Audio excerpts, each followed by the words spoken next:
Hello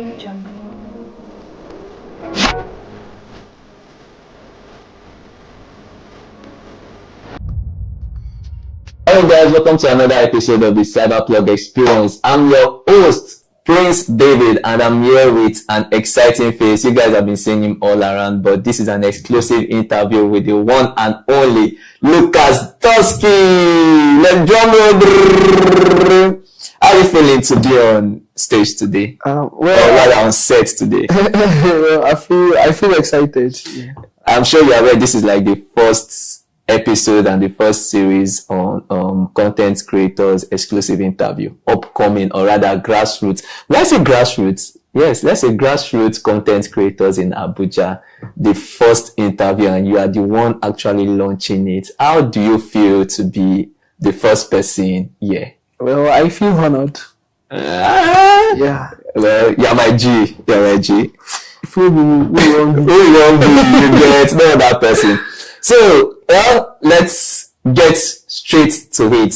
So we have our first questions. The people would like to know you. Yes, everybody knows you as Lucas Duski. Everybody knows you as the skit maker for those who are following you on Instagram and the rest. But let us know you. Let the people really know who Lucas Duski is. So who is Lucas Duski? Okay. My name is Kyota Luke. Now, that's my government name. Yeah. So most of you, maybe I hear it for the first time and my name is Luke. Actually, L-U-K-E, that is my actual name, like my birth given name. So over time, I switched to Lucas because if I tell people Luke, they'll be like, what's your name? I say Luke, they look, When I just say Lucas, they get it immediately. And by the way, Lucas and Luke, they are the same thing. One is Latin, one is Greek, but they both mean the same thing. So it's the same name. So what else do you want to know about me, or should I go on? No, that's all now. Okay, if that's what you feel you want the people to know about you, well, it's fine by me as well. Yeah. So, second, okay, you just also answered the second question, which is what brought about your stage name, Lucas Duski? No, that one does not bring. Okay, so what brought about your stage name, Lucas Duski? Yeah. Okay. When I started content creation, skit making, it was more like a duo, me and a friend. So then we called ourselves Aboki Brothers. So the guy I was doing this thing with, he wasn't really serious. So from the brothers, I removed the S and I made it Aboki Brother, meaning it was just me.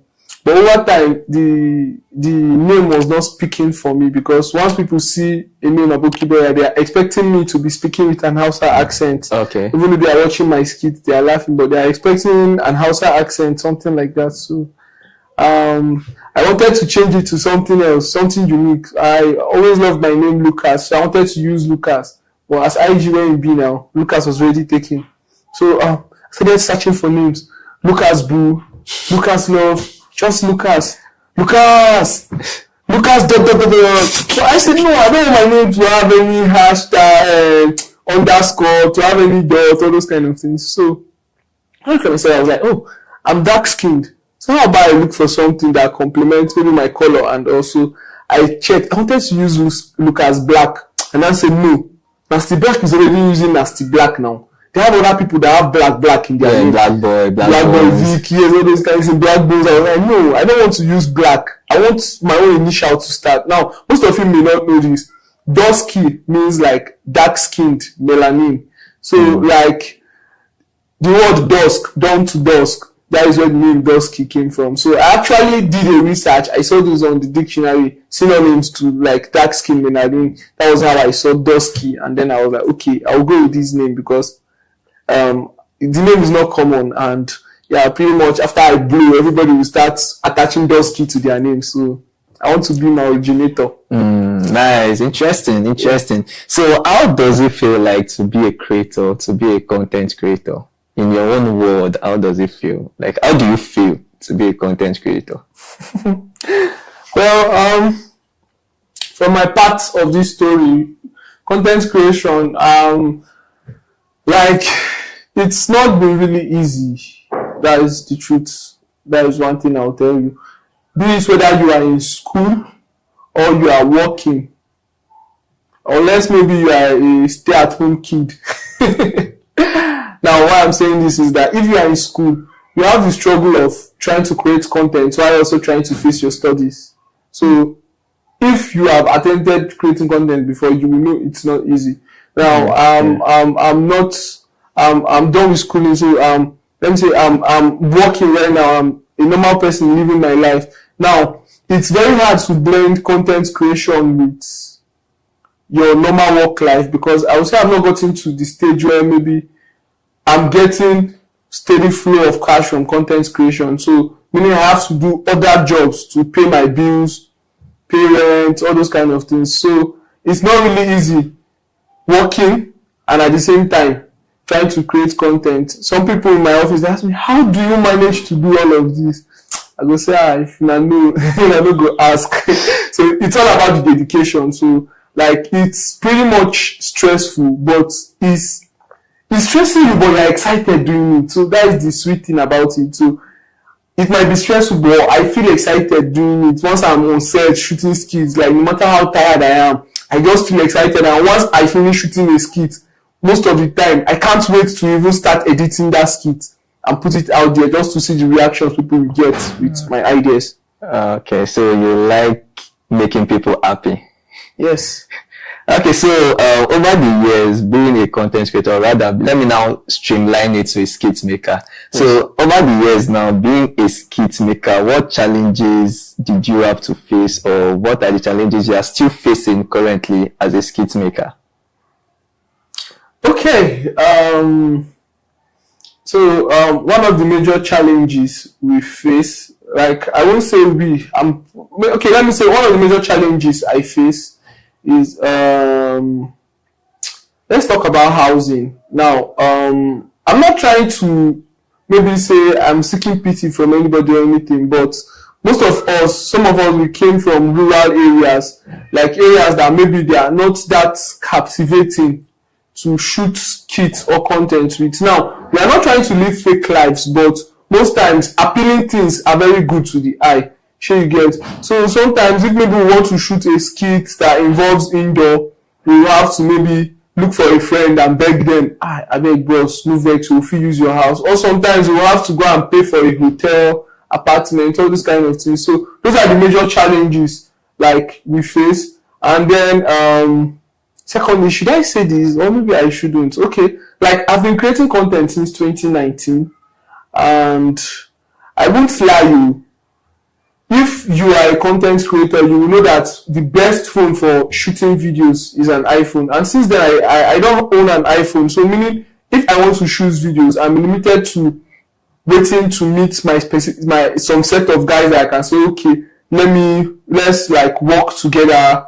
You understand? Based on the fact that they have an iPhone. Like, okay, Kiss Daniel helped us to buy a camera, but if you know how content creation works, especially skit making, a camera does not really do the job when it comes to skit making, because camera requires a lot of professionalism, and it can be very tasking other than an iPhone. An iPhone can just shoot for you. So all these are the little challenges we go through, but yeah, most of you all don't know because you just see the video, a 1 minute video. Sometimes you even hiss, sometimes just giggle and you pass. But yeah, those are the challenges, and there are a lot more, but I think these are the two prominent, the ones that like has really touched us a lot. That has really touched me a lot, I will say.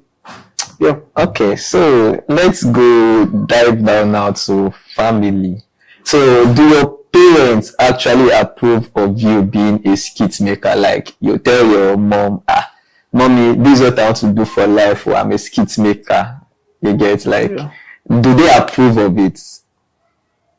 My mom still love the fact that I'm shooting skito, because there's one feeling she gets when she goes to church and then her fellow women start telling her, I saw your son on somebody's status, or she goes somewhere, someone says, I saw your son online, all those kind of things. So even though the money have not started coming in, you get, but only just her hearing that, it gives her hope, and she knows that yes, this guy is trying, he's doing something. So like, yeah, my family, if you are talking about support, they have supported me like a lot, very well. My brothers, like up until maybe let me say last year, when my brother got so busy with other things, he has always been the one holding camera for me for shoots. So yeah, the support has always been there.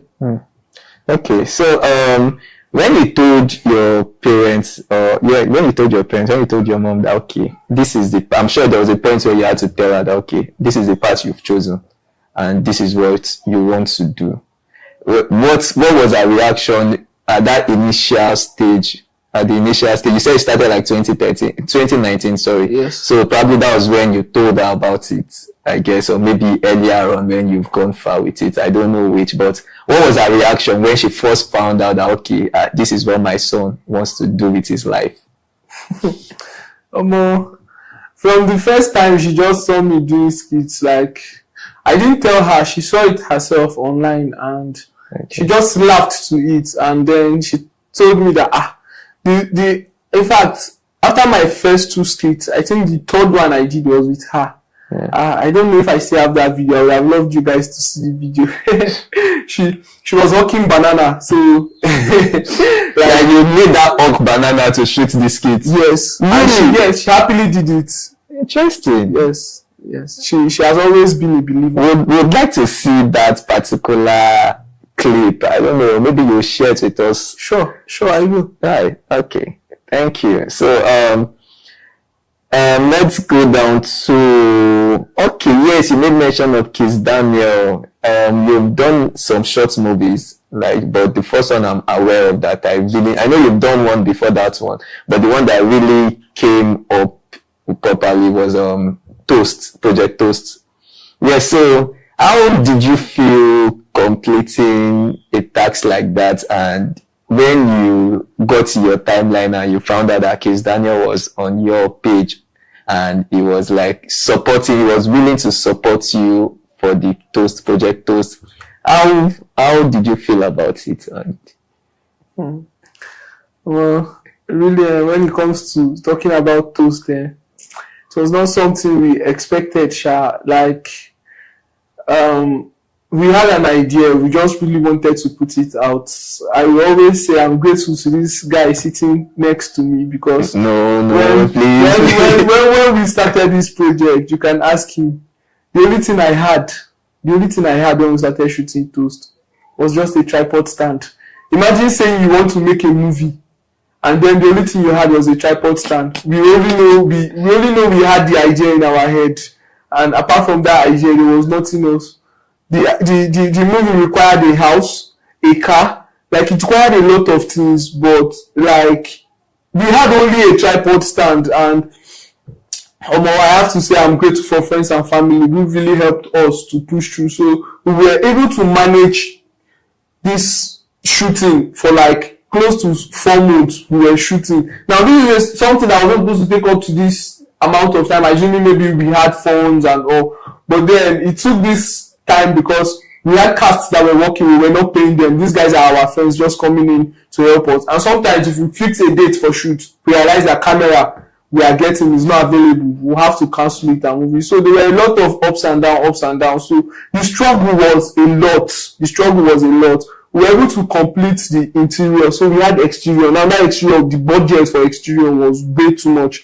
I can tell you that sometimes every week I used to get loan. Thank God say I dey pay them back. None of them ever called my family member or called my friend here to tell him that Lucas Duski is on a run. Thank God none of them ever called, but it was a really hectic thing. We were really going through a lot. Then finally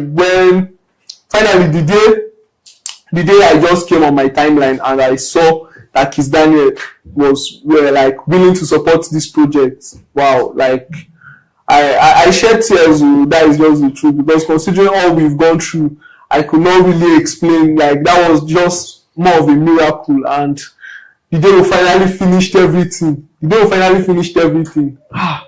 I was like, God, we did it.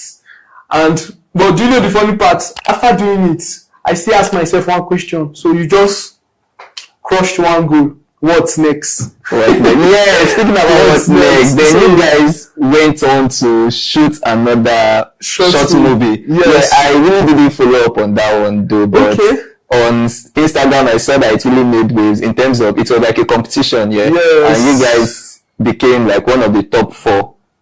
Top 10. Yes. But that top 10, I think that was why I stopped following up. I really don't know what happened next. Yeah. So what happened was that, okay, there's this Begin Film Festival, and they asked for entry. So out of 200 plus people that submitted their movie, we also did ours, just a 5-minute short film.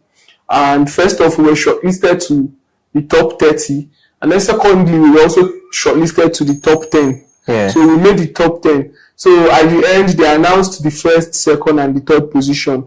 So we didn't make the first, second, and third, but like I felt so happy seeing that out of 200 plus people, Yeah. we caught their attention. It was really impressive, actually. Yes, so even if we didn't win the competition, Yeah. I felt really happy that, okay, we made wave. And one of our actors was also nominated for best actor. So like it's a flex actually to us. Yeah. It's a flex. So did you guys now put, after the competition, have you guys been able to put the movie out probably on YouTube so that people can... we are currently discussing that. The movie is coming out soon on YouTube, but just that we need to start creating a little bit of buzz around it. Okay. You understand? Okay. Please, can you remind us what the name of the movie is? Oh, Destiny's Alley. Destiny's Alley. How Yes. did you guys just decide to come up with that name? Like,